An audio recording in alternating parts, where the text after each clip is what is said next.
hi guys අපි ඉතින් town ගියාට පස්සේ කොමඩු ගෙනාවා මම වෙනම කෑල්ලක් කපලා තියෙන්නේ මම ඒ කෑල්ල තවස් ලේසි විදියට කපලා කන විදිය අද මම ඔයගොල්ලන්ට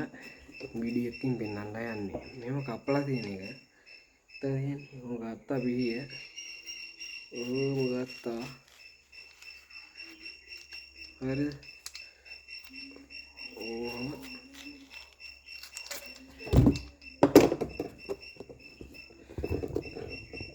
කපුවාම ඉතින් ආයේ කැටේ වගේ තමයි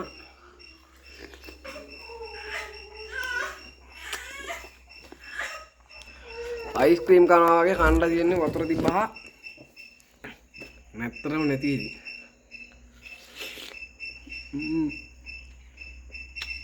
උපි පැණි කොමඩු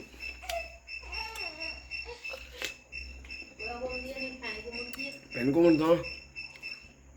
තව මේ කහ පාට වර්ගයක් තියෙනවා කහ කොමඩු ඒක කිලෝ එක 400ක් විතර වෙනවානේ කිලෝ එක 400ක් විතර වගේ වෙන එකපාරක් ගත්තා මේ රතු පාට කොමඩු ගෙඩි දෙකක් ගන්නකොට ඒ වගේ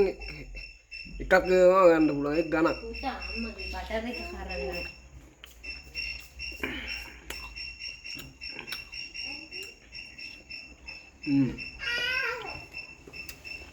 කපාගත්ත ලෙලිත් තව තියෙනවා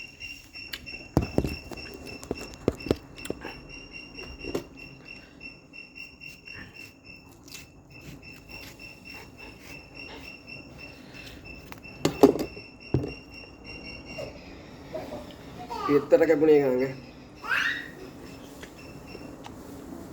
ළමයි ඔයගොල්ලන්ට මේකෙන් හදන්න පුළුවන් මේ ඇට ටික අයින් කරලා කෑලි කපලා බ්ලෙන්ඩර් එකකට දාලා දෙහි ගෙඩියක් එහෙම මිරිකලා සීන් ටිකක් දාලා ජූස් එකක් බීලා ගන්න පුළුවන් ආස හිතේ වෙලාව අනිවාර්යෙන්ම කොමඩු ජූස් එකක් හදන වීඩියෝ එකක් ගේන්න